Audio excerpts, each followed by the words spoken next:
System बहुत collapse हो चुका था एजुकेशन में। सिस्टम कोलैप्स नहीं है, कहीं कमी हो। एक गुरु शिष्य नहीं, आपने कोलैप्स हो चुका बोला ना। नहीं, आप लोग पूछ सकते हैं, लेकिन क्या है कि मैं छोटा जवाब दूंगा। क्वालिटी जर्नलिज्म होना बहुत जरूरी है। एक चीज का कमी जो दिखाई दिया वो है हमारा ट्राइबल बच्चे का।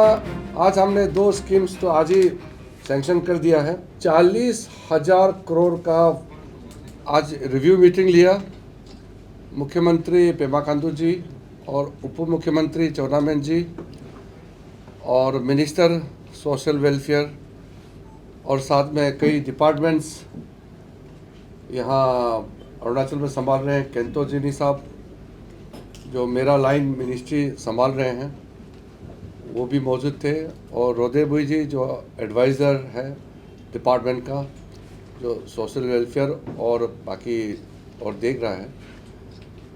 सारा ऑफिसर्स के साथ रिव्यू मीटिंग लिया।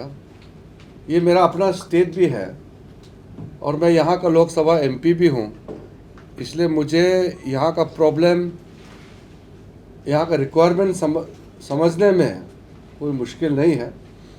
इसलिए हम लोग ने 1 घंटे का रिव्यू मीटिंग में कुछ समस्याओं का भी जिक्र किया और कुछ निर्णय भी किया है।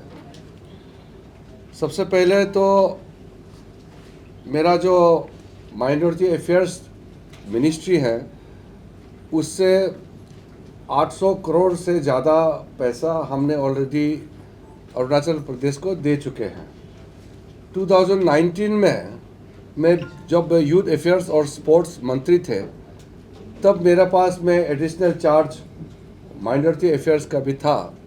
तो एक तरीके से माइनॉरिटी अफेयर्स मिनिस्ट्री में मैं काफ़ी सालों से देख रहा हूँ। एक तरीके से ये मेरा सेकंड टर्म जैसे ही है, और इस बार फुल फ्लेज कैबिनेट मिनिस्टर होने के नाते जो प्रोग्राम्स पॉलिसीज़ जो भी हम चलाएंगे, हमारा अरुणाचल प्रदेश को ध्यान में रखते हुए, नॉर्थ ईस्टर्न रीजन को ध्यान में रखते हुए, और पूरा हिंदुस्तान के अंदर में 6 माइनॉरिटी कम्युनिटीज़ है उसका ध्यान में रखते हुए हम प्रोग्राम चलाने वाले हैं। सबसे पहले मैं आपको ये बताना चाहता हूँ, हमारा जो 6 माइनॉरिटी कम्युनिटीज़ है हमारा देश में, मुस्लिम, क्रिश्चियंस, बुद्धिस्ट, जैन, सिख और पारसी, ये 6 कम्युनिटी को आगे ले जाने के लिए प्रधानमंत्री मोदी जी का सबका साथ सबका विकास मंत्र को ध्यान में रखते हुए 6 कम्युनिटीज़ का बहुत सारा प्रोग्राम हम लोग चलाते हैं। उसका हिसाब से हमारा अरुणाचल प्रदेश में काफ़ी संख्या में माइनॉरिटी कम्युनिटीज़ हैं। तो मैं आपके माध्यम से देशवासियों को बताना चाहता हूँ कि हमारा देश का जितना माइनॉरिटी कम्युनिटीज़ है उसको स्पेशल ध्यान में रखते हुए भारत सरकार बहुत सारा काम कर रहा है। कभी कभी गलतफहमी होता है कि हमारा देश में माइनॉरिटीज़ को ठीक से मदद नहीं मिलता है, जबकि मोदी जी प्रधानमंत्री बनने के बाद माइनॉरिटी कम्युनिटीज़ के लिए जितना काम किया है, जितना स्कीम्स चला रहा है, उतना आज तक किसी सरकार ने, किसी प्रधानमंत्री जी ने नहीं किया है। आज मोदी जी के नेतृत्व में इतना सारा काम चल रहा है। मैं मानता हूं कि हमारा माइनॉरिटी कम्युनिटीज़ बिल्कुल स्कीम्स को देखते हुए कह सकता है कि सचमुच मोदी जी सब समुदायों का ख्याल रखता है और सारा कम्युनिटीज़ का ध्यान रखता है और उसी हिसाब से स्कीम्स भी देते हैं। प्रधानमंत्री जन विकास योजना जो है यहाँ अरुणाचल में काफ़ी सालों से चल रहा है। जैसे मैंने बताया, लगभग 840 करोड़ से ज़्यादा हमने पैसा दे चुका है, और आज रिव्यू मीटिंग में स्टेट गवर्नमेंट की तरफ से सारा फोटोग्राफ के साथ में दिखाया है। जितना भी स्कूल का बिल्डिंग्स बना है, मल्टीपर्पज़ हॉल्स बना है, स्किल डेवलपमेंट के लिए, बाकी डिपार्टमेंट के लिए जितना भी स्कीम सपोर्ट हम लोग ने दिया है, वो सारे के सारे स्कीम्स देखने के बाद मैं ये कह सकता हूँ कि स्कीम्स का इम्प्लीमेंटेशन अच्छी तरीके से हुए हैं। फिजिकल इंफ्रास्ट्रक्चर का डेवलपमेंट बहुत अच्छा से हुआ है। एक चीज़ का कमी जो दिखाई दिया वो है उस स्कीम का जियो टैगिंग जो है अभी पूरा नहीं हुआ है। यानी कि स्कीम जितना इम्प्लीमेंट हुआ है उसका प्रूफ के लिए भारत सरकार के पास उसका पूरा इन्फॉर्मेशन रखने के लिए जियो टैगिंग का प्रावधान किया गया है। तो आज हमारे मौजूद में मुख्यमंत्री जी ने निर्देश किया है कि 1 महीने के अंदर में सारा स्कीम्स जो माइनॉरिटी अफेयर्स मिनिस्ट्री से सैंक्शन किया है, सारा स्कीम्स का जियो टैगिंग होना चाहिए, ताकि कोई भी आदमी किसी भी वक्त स्कीम्स के बारे में तुरंत लोकेशन कर सके और जानकारी प्राप्त कर सके। स्कीम का प्रायोरिटी के हिसाब से एजुकेशन सेक्टर में सबसे ज़्यादा स्कीम्स अरुणाचल को मिला है। आज अरुणाचल स्टेट गवर्नमेंट की तरफ से कुछ और रिक्वेस्ट आया है जो मैं आपको बताना चाहता हूँ। सबसे पहले कुछ ब्लॉक्स में माइनॉरिटी अफेयर्स का स्कीम्स इम्प्लीमेंट नहीं कर पा रहा है, उसको पूरा करने के लिए रिलैक्सेशन का रिक्वेस्ट किया गया है। तो मैं आज यहाँ घोषणा भी किया है कि कुछ रिलैक्सेशन हम करेंगे ताकि पूरा अरुणाचल प्रदेश में मेरे माइनॉरिटी अफेयर्स मिनिस्ट्री से जो भी स्कीम है हर एक ब्लॉक में और हर एक डिस्ट्रिक्ट में लागू कर सके, ऐसा हम रिलैक्सेशन करने वाले हैं। चाहे वो पॉपुलेशन क्राइटेरिया हो, चाहे वो जोग्राफिकल जुरिस्डिक्शन का क्राइटेरिया हो, हम रिलैक्स करेंगे। दूसरा हमने कहा है कि हेल्थ सेक्टर को हम प्रायोरिटी देना चाहते हैं। हमारे दोनों मंत्री जी केंतोजिनी जी और एडवाइज़र युमतो बुई जी हमारा रोदे बुई जी दोनों ने भी सजेशन दिया है health sector, youth affair, sports में स्पोर्ट्स फैसिलिटीज़ क्रिएट करने में मेरा मिनिस्ट्री से भी पैसा दिया जाएगा। हेल्थ में जैसे हेल्थ हॉस्पिटल का, डिस्पेंसरीज का और कुछ यूनिट्स खड़ा करने में पैसे का ज़रूरत पड़ेगा, उसमें हम इन्हेंसमेंट करेंगे और हम ज़्यादा रुपया सैंक्शन करेंगे। उसके अलावा जैसे ड्रिंकिंग वाटर सप्लाई में, जल जीवन मिशन में पानी का तो पूरा सेचुरेशन मोड में आ गया है, फिर भी कहीं कहीं गैप हो जाता है। पुराना स्कीम, पुराना वाटर सप्लाई टूट गया हो, जैसे अभी बारिश फ्लड का समय में कोई स्कीम टूट जाता है या कहीं कुछ गड़बड़ हो जाता है, तो गैप फंडिंग के लिए हमने निर्णय किया है कि मेरे मिनिस्ट्री से वाटर सप्लाई का उसमें भी हम लोग ध्यान देंगे। दूसरा एक फोकस एरिया है स्किलिंग के लिए और ट्रेनिंग के लिए। हमारा प्रदेश में काफ़ी युवा जो टैलेंटेड है, पढ़ा लिखा है, उसको स्किल्ड करना है, उसको एम्प्लॉयमेंट वर्दी बनाने के लिए, काम कर सकने के लिए उसको ट्रेनिंग स्किलिंग दिया जाएगा। उसके लिए मल्टीपर्पस जो हम लोग का स्कीम्स होगा जिसमें ट्रेनिंग भी होगा, स्किलिंग भी होगा और जॉब क्रिएशन के लिए उसमें अपॉर्चुनिटीज़ भी दिया जाएगा। तो इसके लिए स्टेट गवर्नमेंट ने हुनर हट का रिक्वेस्ट किया है।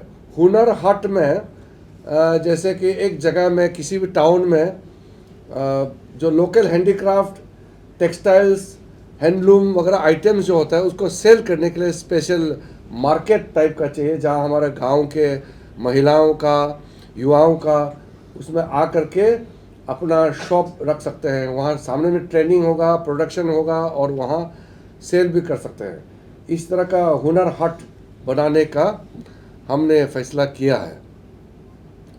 उसके अलावा महिलाओं के लिए स्पेशल वुमेन एम्पावरमेंट के लिए हम लोग फैसिलिटी सेंटर हम देना चाहते हैं।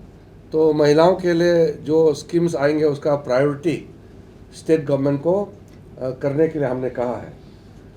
यहाँ जो सोशल वेलफेयर डिपार्टमेंट है वो मल्टीपर्पस जैसे डिपार्टमेंट है जिसने अलग अलग मंत्रालय को देखना होता है। तो माइनॉरिटी अफेयर्स मिनिस्ट्री को भी देखता है, सोशल जस्टिस एम्पावरमेंट को देखता है। इस प्रकार से उनका मल्टीपर्पस रोल है। तो डिपार्टमेंट को थोड़ा सा स्ट्रेंथन करने का आवश्यकता है। तो चीफ मिनिस्टर साहब और डिप्टी चीफ मिनिस्टर साहब ने आज कहा है कि इसको स्पेशल ध्यान देंगे। और बजटरी सपोर्ट, ये जो आने वाला बजट है उसमें हमारा सेंट्रल से जितना पैसा होगा, पैसा जो भी रिलीज़ होगा उसको सप्लीमेंट करने के लिए किसी MP लेड MLA लेड का ज़रूरत नहीं पड़ेगा। वो बजटरी सपोर्ट से स्कीम को सप्लीमेंट करने के लिए निर्णय हुआ है। मैं मानता हूँ कि क्योंकि मेरे पास बहुत फ्लेक्सिबिलिटी है, अलग अलग सेक्टर का स्कीम्स को हम टेकअप कर सकते हैं, इसलिए मिनिस्ट्री ऑफ माइनॉरिटी अफेयर्स में बहुत सारा हमारे पास संभावनाएं हैं, फ्लेक्सिबिलिटी है हमारे पास में, बहुत सारा ओपन सोर्सेस है।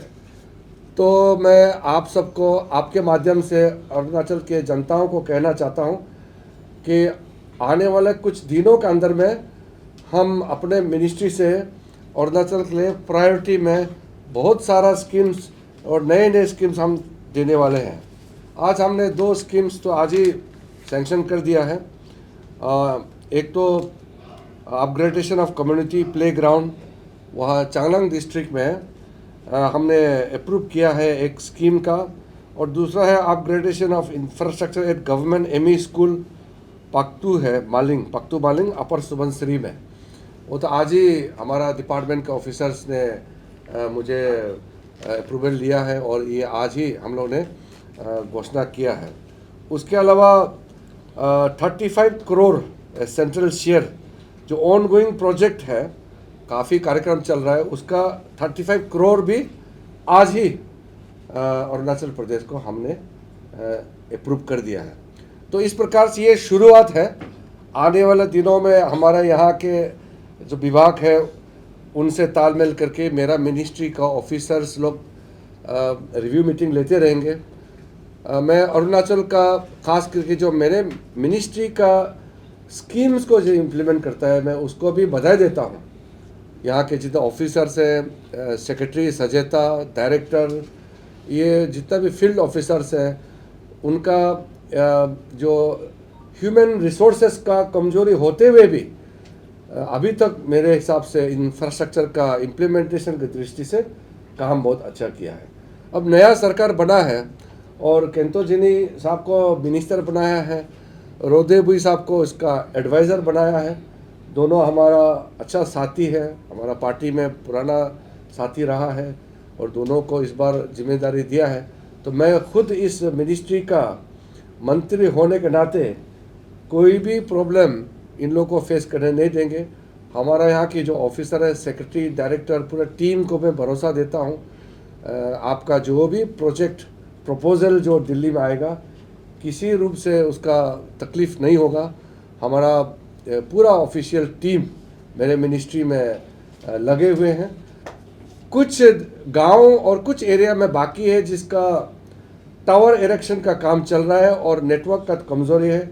वो आने वाले दिनों में हम लोग जितना जल्दी हो सके सबको 4G नेटवर्क का मोबाइल कनेक्टिविटी फैसिलिटी हम लोग कंप्लीट करेंगे। कुछ गांव बाकी है जिसको रोड पहुंचाना है, जिसका बहुत ज्योग्राफिकली बहुत तकलीफ एरिया है। उसका अभी 3 दिन पहले मैंने सारा प्रोजेक्ट दिल्ली में मंगाया है। 3rd फेज़ PMGSY का, वो भी बहुत बड़ा प्रोजेक्ट है, बहुत ज़्यादा पैसा उसमें लगेगा। उसका भी अप्रूवल बहुत जल्दी होने वाले हैं। सबसे बड़ा प्रोजेक्ट फ्रंटियर हाईवे का टेंडरिंग प्रोसेस शुरू हो चुका है। मैंने पहले भी अपील किया है कि जितना भी फ्रंटियर हाईवे से छूने वाला गांव है, कॉम्पेंसेशन तो मिलेगा ही, लैंड का कॉम्पेंसेशन मिलेगा, लेकिन पब्लिक का समर्थन चाहिए। लगभग 40,000 करोड़ का फ्रंटियर हाईवे प्रोजेक्ट, कुछ उसमें लिंक प्रोजेक्ट है, कुछ पहले पुराना रास्ता बन चुका है, उसका अपग्रेडेशन है, कई टनल भी बनाना होगा। तो इतना बड़ा इंडिया का लार्जेस्ट सिंगल हाईवे प्रोजेक्ट किसी एक राज्य में हुआ है तो ये अरुणाचल प्रदेश के लिए हुआ है। तो इसका बॉर्डर एरिया में ट्रांसफॉर्मेशनल चेंजेस हम लोगों को देखने को मिलेगा। उसके अलावा कुछ और एडवांस लैंडिंग ग्राउंड, कुछ एयरपोर्ट्स का प्रपोजल है और रेलवे लाइन का जो सर्वे एंड इन्वेस्टिगेशन जो चल रहा है वो बहुत अंतिम दौर पर है, अभी डीपीआर का स्टेज में है। जैसे आलो के लिए, तवांग के लिए, परशुराम कुंड के लिए, ये सारा प्रोजेक्ट भी हम लोग प्रायोरिटी में लेने वाले हैं। इंडो चाइना बॉर्डर रोड्स के तहत काफ़ी बॉर्डर एरिया में जो नेशनल हाईवे से नहीं पहुंच रहा है, ऐसा जगह में भी स्कीम पहुंचने वाले हैं। वाइब्रेंट विलेज के तहत बड़ा बड़ा रोड प्रोजेक्ट से लेकर के छोटा छोटा इंडिविजुअल बेनिफिशियरी रिलेटेड प्रोजेक्ट बड़ी मात्रा में चलने वाला है। और जो आसाम अरुणाचल बाउंड्री में के पास में इंडस्ट्रियल कॉरिडोर का जो प्रोजेक्ट हम लोगों ने सोचा है, उसमें डीपीआर बना रहा है। कई जगह में लैंड का इशू है, कई जगह में फॉरेस्ट का इशू है। इसका भी जल्दी कंप्लीट होने का कगार में है। वो हो जाएगा तो नॉर्थ में फ्रंटियर हाईवे, साउथ में इंडस्ट्रियल कॉरिडोर, बीच में ट्रांस अरुणाचल हाईवे और रिवर बेसिंग साइड के उस दिशा में जितना भी डिस्ट्रिक्ट हेडक्वार्टर है सबको नेशनल हाईवे से जोड़ा गया है और बाकी जोड़ने जा रहा है। तो पब्लिक का समर्थन चाहिए। आज आप सबका आशीर्वाद से मुझे देश का इतना बड़ा जिम्मेदारी मेरे कंधे पे सौंपा है आदरणीय प्रधानमंत्री मोदी जी ने।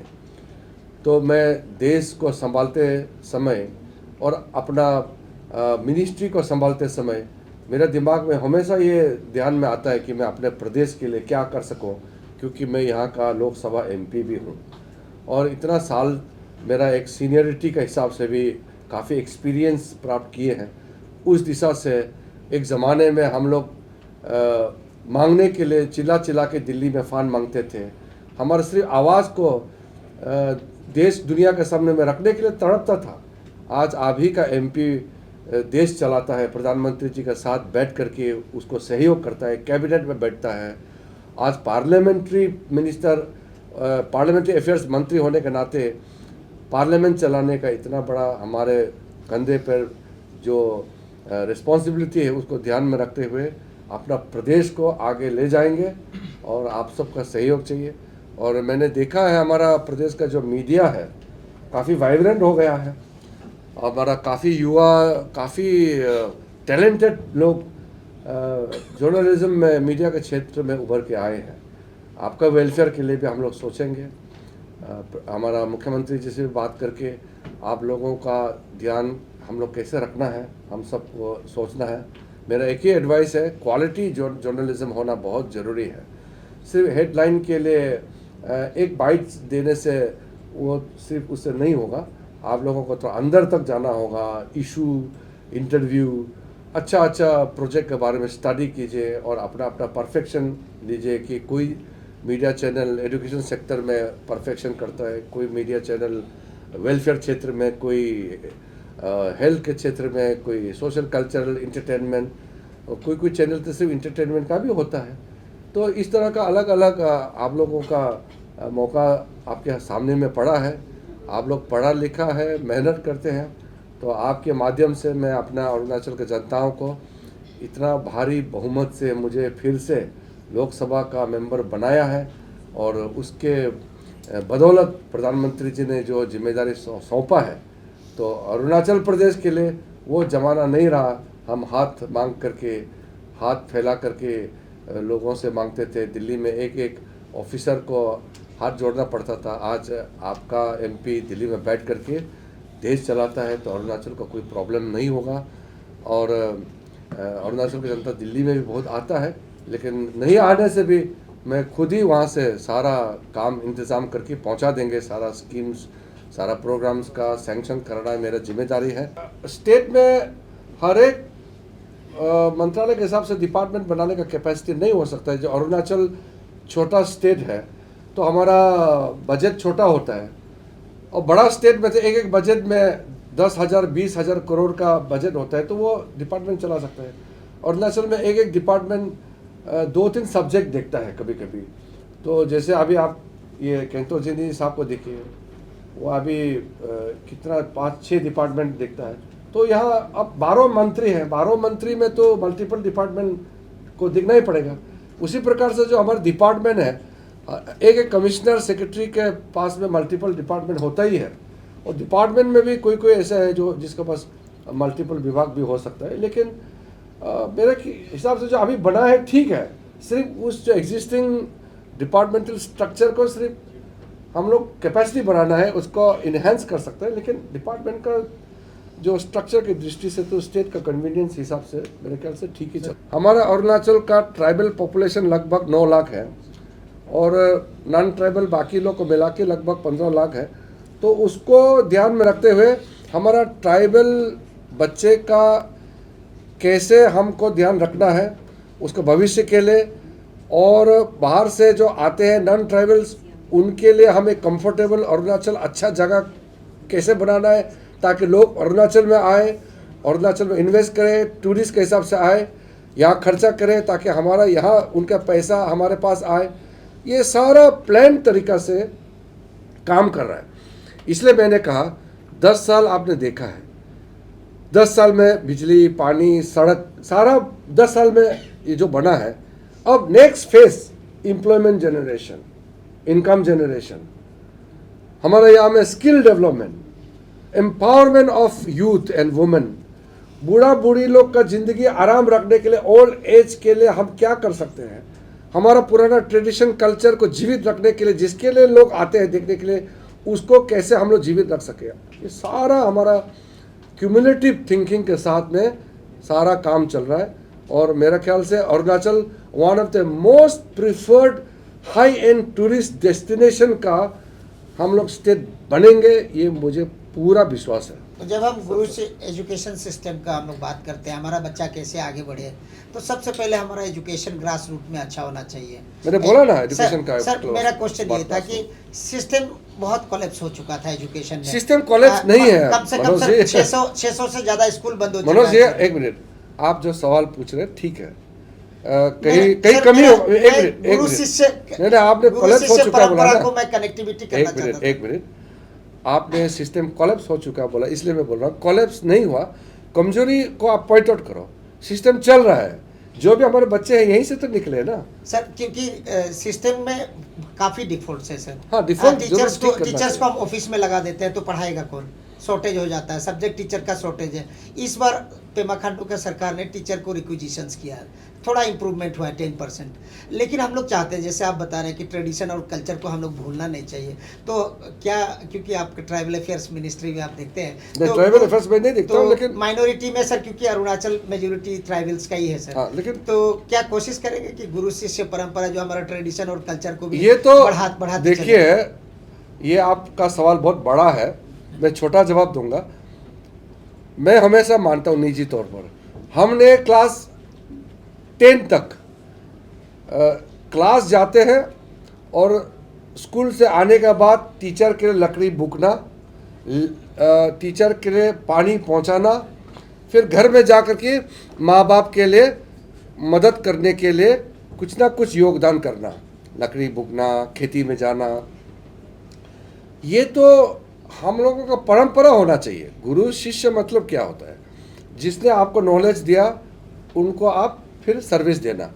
तो ये चाहे मॉडर्न एजुकेशन हो चाहे एंशिएंट एजुकेशन हो, ये कंसेप्ट हमारा समाज में तो रहा है, इसलिए परंपरा तो परंपरा रहेगा। लेकिन मेरा फोकस ये है कि मॉडर्न एजुकेशन कैसे मिले हमारे बच्चों को ताकि वो नॉलेज प्राप्त कर सके। मैंने जो क्लास 8-9 तक जो पढ़ा है, जो मैंने देखा है, उसके हिसाब से अभी कई चीज़ बदल चुका है। लेकिन मैं क्लास 6 में वर्ल्ड मैप बनाता था, उस समय कोई इंटरनेट नहीं था, लेकिन मेरा पास इतना ज्ञान था कि मैं बना सकता है वर्ल्ड मैप। तो हर आदमी ऐसा रुचि नहीं होगा, किसी बच्चे का कुछ और रुचि होगा, स्पोर्ट्स में होगा, पेंटिंग में होगा या बाकी करिकुलर एक्टिविटीज़ में होगा। तो बच्चों को शुरू में उसको खुला एक छोड़ना चाहिए ताकि उसका जो भी उसका अपना क्षमता है उसके हिसाब से आगे बढ़ सके। हम लोग का ड्यूटी है कि आज के ज़माने में बच्चों को स्मार्ट क्लासरूम जो बोलता है उसमें क्या होता है, टीचर अच्छा, स्कूल रूम अच्छा, क्लासरूम अच्छा, कंप्यूटर हो, मॉडर्न ब्लैक बोर्ड हो, पढ़ाने का सिस्टम अच्छा हो, इसी को तो हम स्मार्ट क्लास या स्मार्ट स्कूल कहेंगे। सारा सुविधा होना चाहिए, ये बिल्कुल कहीं कमी है। आप लोग मीडिया में काम करते हैं, आप लोग ज़रूर पॉइंट आउट कीजिए। इंसान है, कहीं ना कहीं ऑफिसर भी तो 24 घंटे सब जगह तो नहीं पहुंच पाएगा, कहीं ना कहीं कमी होगा। आप लोग जरूर पॉइंट आउट करें। आप कहोगे हाँ अभी ऐसे सर एक क्वेश्चन नहीं, आप लोग पूछ सकते हैं, लेकिन क्या है कि हर चीज़ का जवाब देगा तो वो जो हम जिसके लिए प्रेस कॉन्फ्रेंस किए हैं वो हमारे डिपार्टमेंट वाला दब जाएगा, फिर आप लोग वो न्यूज़ नहीं दिखाएगा। हम चाहते हैं कि हमारा सजेता जो डिपार्टमेंट के लोग इतना अच्छा काम किए हैं, माइनॉरिटी अफेयर्स मिनिस्ट्री जो पैसा है उसका भी थोड़ा छापिए और थोड़ा दिखाइए। ऑलरेडी बता चुके हैं कि इस बार आप लोग हेल्थ सेक्टर में ज़्यादा मेजर प्रायोरिटी आप लोग देंगे। सर आपसे हम ये जानना चाहेंगे कि आप जैसे हम लोग को पता है कि अरुणाचल में सिर्फ एक ही मेडिकल कॉलेज है, तो हम आप लोगों को नहीं लगता है कि यहाँ पे मेडिकल कॉलेज में चर्चा होना चाहिए? बिल्कुल। और एक सेंट्रल यूनिवर्सिटी भी होना चाहिए ताकि, और आज जैसे कि हम लोग को पता है कि मेडिकल कॉलेज ट्रेंड्स में अभी सिर्फ सीट कैपेसिटी को देखेगा कौन सा। ये जवाब हम विस्तार में दे सकते हैं लेकिन बहुत लंबा हो जाएगा। लेकिन मैं संक्षिप्त में इतना बताऊंगा, हमारा पॉपुलेशन कितना है मैंने आपको बताया है। एक मेडिकल कॉलेज में कितना स्टूडेंट होना चाहिए, कितना स्टाफ होना चाहिए और कितना उसका बाकी सपोर्ट सिस्टम होना चाहिए, उसका एक लिमिटेशन है। जैसे मान लो असम में एक डिस्ट्रिक्ट में 35 लाख पॉपुलेशन है, तो 35 लाख में एक मेडिकल कॉलेज होना चाहिए क्या, वो लोग कर रहे हैं। हमारा यहाँ अगर 14 या 15 लाख पॉपुलेशन है तो उसमें कितना कॉलेज होना चाहिए। ऐसे तो नहीं कि कॉलेज खोल दिया और उसमें ना पेशेंट जाए ना हमारा वहाँ कोई डॉक्टर मिले, ऐसे तो नहीं होना चाहिए। तो हम लोग जब हम नया एमपी बना, हम लोग कितना लड़ता था कि हमारा स्टेट में भी मेडिकल कॉलेज होना चाहिए। फाइनली मोदी जी ने मेडिकल कॉलेज अप्रूव किया और यहाँ से एमबीबीएस पास आउट करके भी डॉक्टर बन चुके हैं, तो मुझे अच्छा लगता है। आगे जो ज़रूरत होगा वो भी करेंगे। जब मैं आयुष मिनिस्टर था, मेरे पास आयुष डिपार्टमेंट भी था, तब मैंने ट्रेडिशनल मेडिसिनल पर्पस के लिए पासीघाट में जो हमारा ट्रेडिशनल मेडिसिन इंस्टीट्यूट था उसका हमने कॉलेज कन्वर्ट किया और वो फुल फ्लेज कॉलेज के रूप में आज फंक्शन कर रहे हैं। उसी प्रकार से यहाँ होम्योपैथी का भी एक कॉलेज है। तो हमारा स्टेट का पॉपुलेशन कम होने के बावजूद भी हमारा जो मेडिकल सेक्टर में इंस्टीट्यूट के दृष्टि से जो बना है, मुझे लगता है कि इतना हमने 10 साल में अचीव किया है। लेकिन आगे जैसे रिक्वायरमेंट होगा जरूर हम लोग क्यों नहीं खोलेगा एक मेडिकल कॉलेज, क्यों हमारा स्टेट में कम से कम 2-3 आगे जा कर के होना चाहिए, मैं मानता हूँ। लेकिन जब जरूरत होगा, जब पूरा इक्विप्ड हो जाएगा, हम तैयार हो जाएंगे, तो वो भी जरूर करना चाहिए।